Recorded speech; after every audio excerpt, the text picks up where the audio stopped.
वृंदा कैसे बनी एक तुलसी। पौराणिक काल में एक लड़की थी जिसका नाम वृंदा था। राक्षस वंश में उसका जन्म हुआ था। वृंदा बचपन से ही भगवान श्री विष्णु जी का अनन्य भक्त थी। बड़े ही प्यार से भगवान की पूजा किया करती थी। जब वह बड़ी हुई तो उनका शादी एक राक्षस कुल में दैत्यराज जलंधर से हुआ। जलंधर समुद्र के कोख से उत्पन्न हुआ था। वृंदा बड़ी ही पतिव्रता स्त्री और अच्छे स्वभाव की थी। सदा अपने पति की सेवा में लीन रहती थी।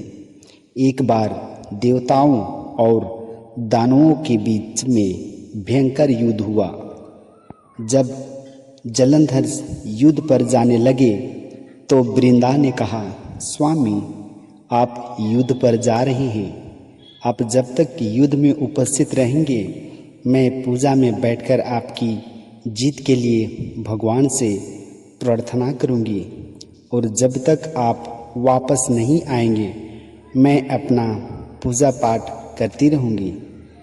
जलंधर तो युद्ध में चले गए और वृंदा व्रत का संकल्प लेकर पूजा करती रही। उनके व्रत के प्रभाव से सभी देवतागण भी जलंधर को ना जीत सके। सभी देवता जब हारने लगे तो भगवान श्री विष्णु जी के पास गए। सबने भगवान से प्रार्थना की तो भगवान कहने लगे कि वृंदा मेरी अपन परम भक्त है, मैं उसके साथ छल कपट नहीं कर सकता। पर देवता बोले, भगवान, दूसरा कोई उपाय भी तो नहीं सूझ रहा है, अब आप ही हमारी सहायता कर सकते हैं। भगवान ने जलंधर का ही रूपरेखा लेकर और वृंदा के महल में प्रवेश कर गए। जैसे ही वृंदा ने अपने पति को देखा वे तुरंत पूजा से उठ गई और उनके चरण स्पर्श कर लिए। जैसे ही उनका इरादा टूटा, युद्ध में देवताओं ने जलंधर को मार दिया और उसका सिर काटकर अलग कर दिया। उनका सिर वृंदा के महल में आ गिरा। जब वृंदा ने देखा कि मेरे पति का सिर तो कटा पड़ा है, तो फिर ये जो मेरे सामने अभी खड़े हैं ये कौन हैं?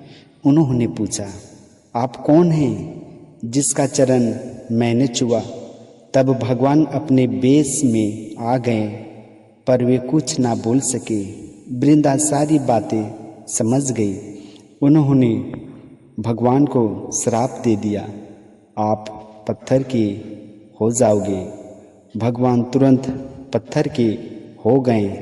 सभी देवताओं में हाहाकार मचने लगी। लक्ष्मी जी रोने लगी और प्रार्थना करने लगी। तब वृंदा जी ने भगवान को वापस पहले के जैसा ही कर दिया और अपने पति का सिर लेकर वे विधवा हो गई। उनकी राख से एक बढ़िया नन्हा सा पौधा निकला।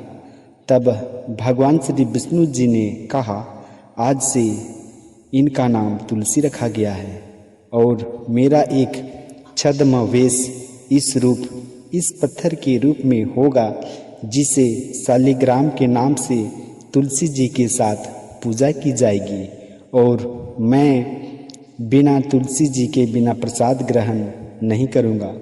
तब से तुलसी जी की पूजा सभी लोग करने लगे और तुलसी जी का शादी शालिग्राम जी के साथ कार्तिक महीने में संपन्न हुआ।